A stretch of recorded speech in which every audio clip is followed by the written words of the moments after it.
नमस्कार दोस्तों, मैं सुमित यादव। आप देख रहे हैं जनता जानना चाहती है द सुनामी पर। और आज मैं मौजूद हूँ मुकसिदिया गांव में, आजमगढ़ ज़िले में आता है।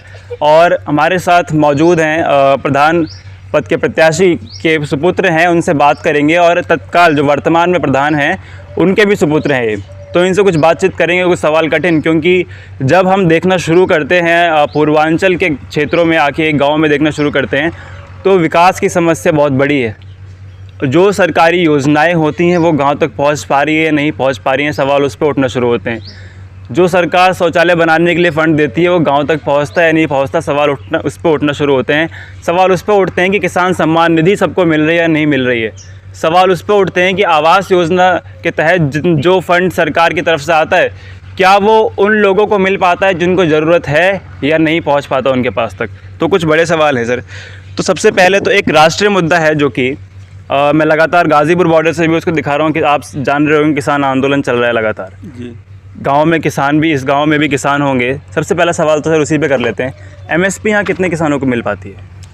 देखिए, एमएसपी की जहाँ तक बात है तो उसका पहली चीज़ तो किसानों को ये नहीं पता है कि एमएसपी है क्या। हाँ। और जो भी सरकारी ख़रीद की दुकानें हैं वो फंक्शन में नहीं हैं तो, लेकिन फंक्शन में नहीं है। तो मैं नहीं जानता हूँ, हमारे यहाँ छोटे किसान हैं, मझले किसान हैं, तो वो अपना जो अनाज है वो सरकारी मंडी में ना ले जाके लोकल जगह पे बेचते हैं। उनको ये मार्केट रेट ही मिल पाता है। तो लगभग किस दाम में आप लोग देते हैं यहाँ पे किस फसल अपनी? अब अभी तो मेरे समझ से 18-19 के आसपास प्रति क्विंटल गेहूं का वो है, इसी के आसपास देते हैं जी। चलिए, तो इसके अलावा जो हमारी बात है, जो गांव के विकास की बात है, ख़ास तौर से जो लगातार ग्राम पंचायत की कवरेज में आपको अपने चैनल के माध्यम से दिखाने की कोशिश कर रहा हूँ सर। सबसे बड़ा सवाल, जब हम गांव में घुसते हैं तो सड़क आ जाती है जी। जैसे हम शहर से गांव में आते हैं तो पता चल जाएगा कि गांव की सड़कें हैं, नालियाँ नहीं हैं, सड़कें बनी थी तो पता नहीं कब बनी थी, उनकी हालत बड़ी ख़राब हो चुकी है जी। आपके पिताजी प्रधान अभी वर्तमान में है पिछले 5 साल से? नहीं, मेरी चाची है। तो मतलब आपके घर से ही है? जी, मेरे परिवार से। आपके परिवार से ही हैं। जी। तो क्या सर उनकी क्या जिम्मेदारी ये बनती थी कि वो सारी सड़कें ठीक हों? 5 साल का बहुत लंबा समय होता है जी। सारी सुविधाएं सही हो जानी चाहिए थी जी। सबसे पहले मैं आपको बताना चाहूँगा कि जो 2015 में पंचायत चुनाव हुए थे उसमें मेरी पत्नी स्वर्गीय साधना यादव प्रत्याशी थी और वो जीत दर्ज की थी। लेकिन दुखद रहा हमारे लिए और गांव के लिए, हमारे परिवार के लिए, कि 2018 में उनका देहांत हो गया। उसके बाद फिर गांव में उपचुनाव हुए जिसमें गांव की जनता ने हमारी चाची को ग्राम प्रधान बनाया और अब तक वो रही हैं। अब बातें हैं जैसे सड़क की, तो सड़क सबको पता है कि सड़क ये पीडब्ल्यूडी के अंतर्गत होती है, इसमें ग्राम प्रधान का कोई रोल नहीं होता है। हाँ, हम इसके लिए प्रयास करते हैं, जैसे हमारे माननीय विधायक हैं, माननीय सांसदगण हैं, इन लोगों से हम लोग प्रयास करते हैं कि हाँ हमारे यहाँ ऐसी समस्याएँ हैं तो हमारी समस्याओं को सुना जाता है। खैर, हमारे गांव में 1-2 लिंक रोड की ज़रूरत है जिसके लिए हमने माननीय विधायक जी से भी बात किया है, तो वो तैयार हैं, सहमत हैं। देखिए आगे अब होना चाहिए, हम उम्मीद रखते हैं कि हमारे गांव में जो भी लिंक रोड है उनका निर्माण होगा। दूसरी चीज़, जैसे आप कह रहे हैं नाली का, तो नाली जो है हमारे गाँव में जो भी प्रस्तावित थी नालियाँ बनी हैं। कुछ हमारे जैसे मेन रोड हमारा है, तो मेन रोड पर जैसे ये कोविड के समय में नाली तोड़ दी गई, पीडब्ल्यूडी ने तोड़ दिया। चूँकि पहले जब बनी थी नालियाँ तो उस समय ये नहीं पता था कि ये पीडब्ल्यूडी का मामला है कि क्या है, चूँकि सड़क पतली थी, सड़क के किनारे आबादी थी, तो बीच में नाली हम लोग बनवा दिए थे। तो वो नालियाँ जब पीडब्ल्यूडी अपना रोड चौड़ा करने लगा तो फिर वो नालियों को उसने जो है पीडब्ल्यूडी के लोग उसको तोड़ दिए। अब गाँव में समस्या है पानी निकासी की, तो इसके लिए हमने माननीय विधायक जी से भी बात किया। और चूँकि ये टूटी है मेरे समझ से करीब 6 महीना हुआ होगा, 6 महीना या 7 महीना जो भी हुआ होगा। और उस बीच में कोविड था।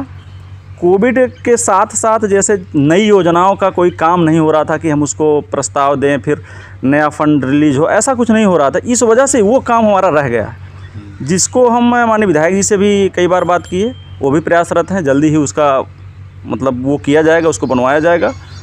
और जो भी योजनाएं सरकार की हैं, शासन की हैं, ग्राम प्रधान कोई भी रहता है उसका यही काम है कि उसको जनता तक पहुंचाए।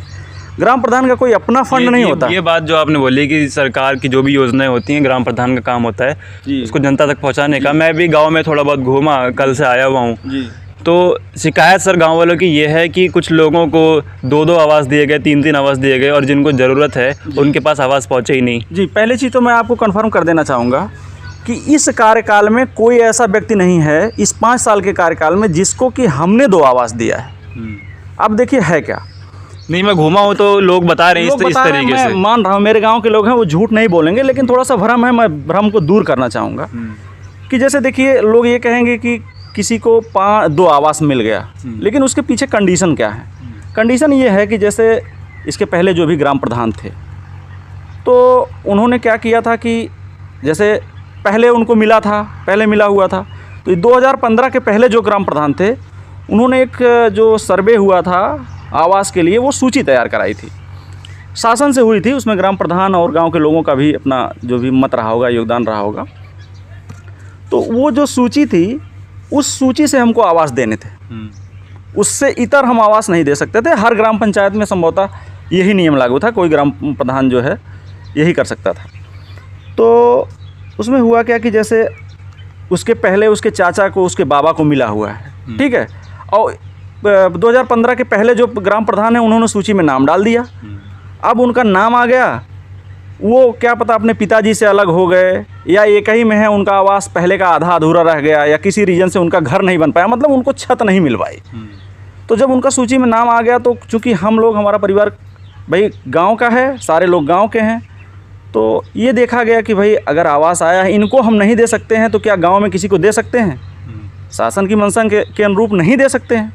तो ऐसा हुआ कि भाई उन्हीं को अच्छी छत मुहैया करा दी जाए, जिसके लिए हम लोगों ने उन्हीं को अपना वो प्रस्ताव कर दिया, उनका हो गया। तो हो सकता है 1-2 लोग ऐसे हुए हों, लेकिन ऐसा नहीं हुआ है कि हमने किसी को इस कार्यकाल में हमारे परिवार से किसी एक व्यक्ति को 2-2 आवास दिया गया, ऐसा नहीं है। हो सकता है कोई परिवार 3-3 आवास पाया हो, लेकिन चूंकि इतने दिन से लोग ग्राम प्रधान रहे हैं तो कोई दिया होगा। देखिए आदमी की कंडीशन गरीबी अमीरी लगी रहती, आज जो अमीर है कल को गरीब हो सकता है कि नहीं?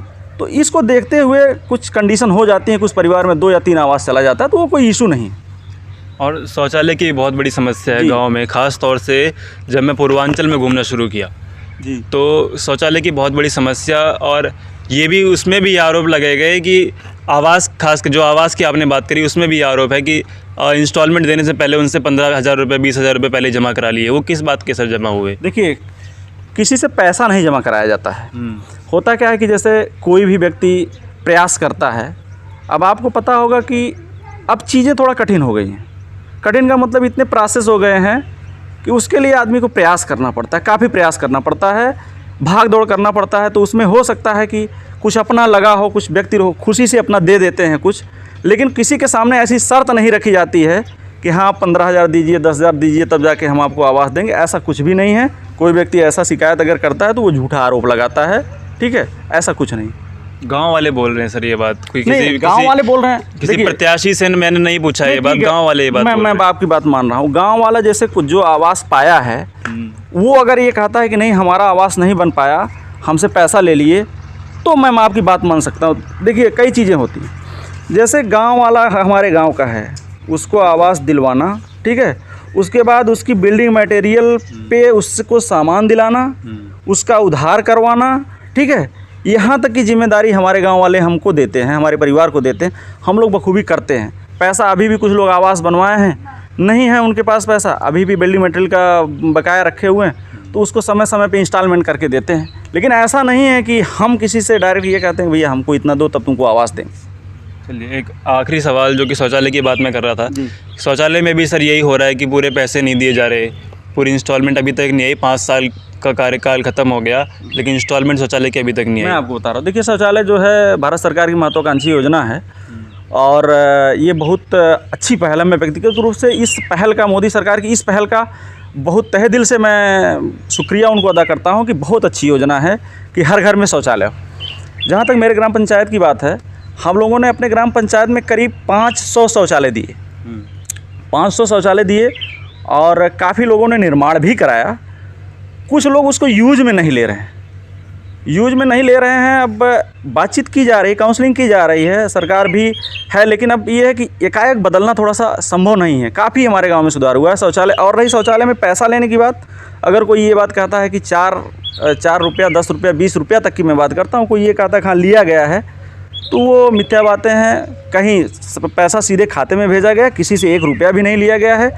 ये अगर अफवाह फैलाई जा रही है तो ये पूरी तरह से विरोधियों की चाल हो सकती है।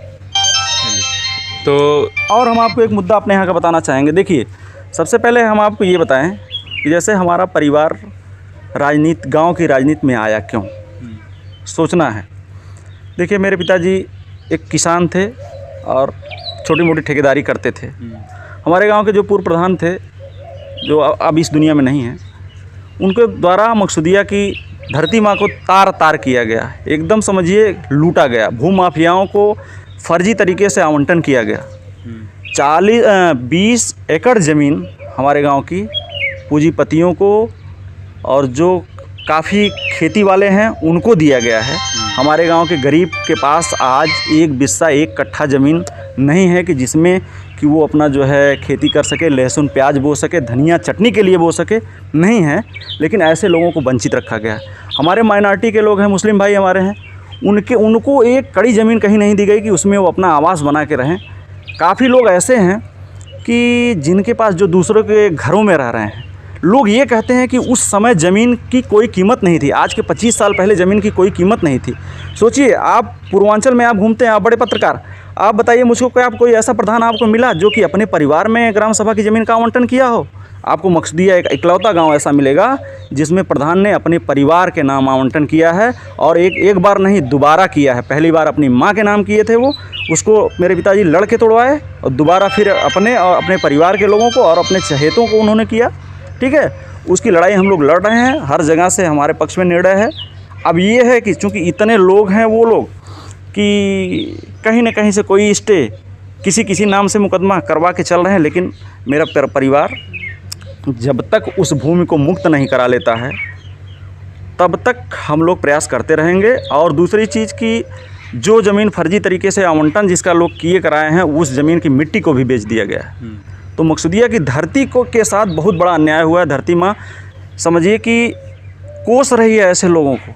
ऐसे लोग 4-4, 5-5 बार चुनाव हार जाते हैं। एक चलिए आखिरी सवाल, क्योंकि थोड़ा वीडियो बड़ी हो रही है, आखिरी सवाल 2 मिनट में ख़त्म कीजिएगा कि आपके आने वाले समय में गांव वाले लोग आप पर किस बात पर विश्वास करें कि आप जो काम रह गया है, जो समस्या गांव वाले बता रहे हैं कि आवास की हो चाहे शौचालय की हो, वो आप आने वाले समय में पूरी करेंगे? आपके ऊपर विश्वास कैसे किया जाए, क्योंकि पिछले 5 साल का कार्यकाल भी आपका ही रहा। जी, देखिए, ये हमारे परिवार की तीसरी पंचवर्षीय रही है, और हमेशा इसमें हमने 4 चुनाव हमको लड़ना पड़ा हमारे परिवार को।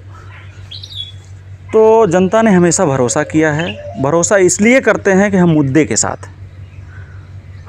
साथ हैं और किसी को धोखा देने का काम नहीं करते हैं। जिससे जो वादा हमारे परिवार के लोग करते हैं, हमारे पिताजी करते हैं, उसको पूरा करने का प्रयास करते हैं।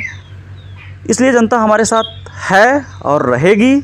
हम लोग पूरी तरह से जनता के सुख दुख में खड़े रहेंगे। जो भी सरकारी योजनाएं हैं उनका लाभ, हमारा पूरा प्रयास रहता है। हमारे पिताजी हमेशा कहते रहते हैं, उनका पूरा लाभ जनता को मिलना चाहिए और मिलेगा।